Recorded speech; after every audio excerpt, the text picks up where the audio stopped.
Good morning, Lingayen. Good morning. Kamusta po kayo? Good morning. Pagpalang araw po. Yan. Engineer Teng Tape po. Ang inyong konsehal sa bayan ng Lingayen. Ayan. Nakahanda na po sa aking mga gagawin dyan sa Sangguniang Bayan at may mga naiplano na rin. At syempre, kailangan natin ng tulong ng bawat isa. Kailangan natin ng tulong ng mga konsehales na nahalal, ang ating Vice Mayor JM Crisostomo, at ang ating Mayor, Mayora Iday Castañeda. So, tapos na yung campaign period at election. Isipin na natin kung ano ang magandang gawin para sa ating bayan.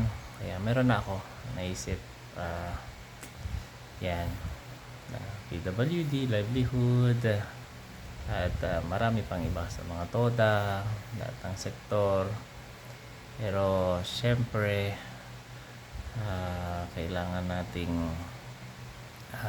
isang guni sa ina ng bayan at sa ama ng Sangguniang Bayan at sa mga konsehalis yung mga planong yon, suportahan nila. Ngayon, nag-iisip ng ibang paraan kung paano pa tayo makatulong. Isa dyan yung sa blood donation. Tuloy natin yung sa blood donation program. Tap natin siguro Red Cross.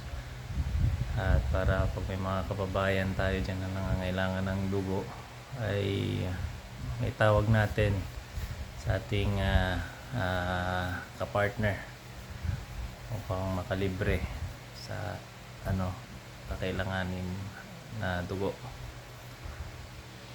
Sa basura, yan, isa yan sa din, tututukan. Sama si Angie Abuya, narinig ko yung plataforma niya. So, supportahan natin yan.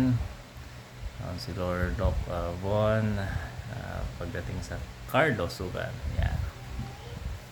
At sa lahat ng ng kasama dyan sa Sanggunian, syempre, pag-uusapan natin kung anong makakabuti para sa ating bayan.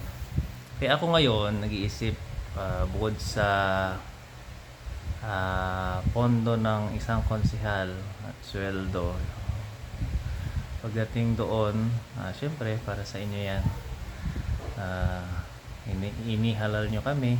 So kung ano man yung dyan, pondo ng konsehal ay pera nyo pa rin yan, pera ng taong bayan. Kaya ibabalik lang din sa inyo, ilalapit natin sa ating mahal na mayor na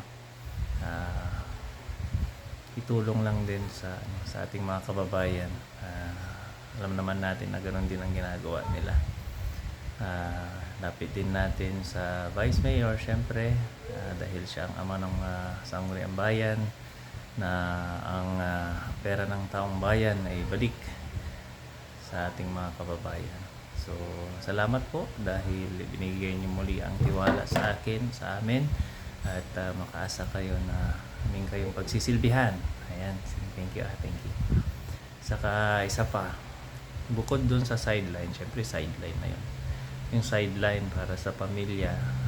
Tapos pag may extra, syempre tulong lang din. Ganoon naman yung ginagawa ng pamilya namin. So, ang isang iniisip ko is gumawa ng YouTube channel. Ayan, nakagawa naman na ako kaso hindi active. So gusto ko siyang pagtuunan ng pansin kasi meron ding dyan, source of income.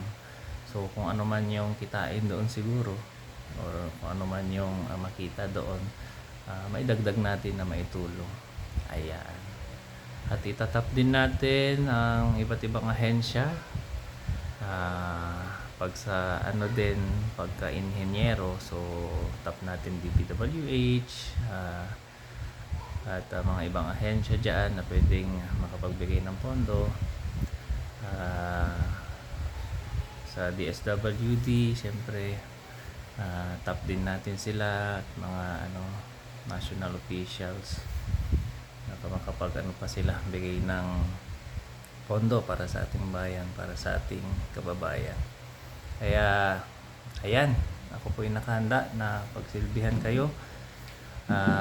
Inire-ready ko na rin ang aking sarili at may naka-ready na rin na mga plano para patupad sa ating bayan, gawin para sa ating bayan.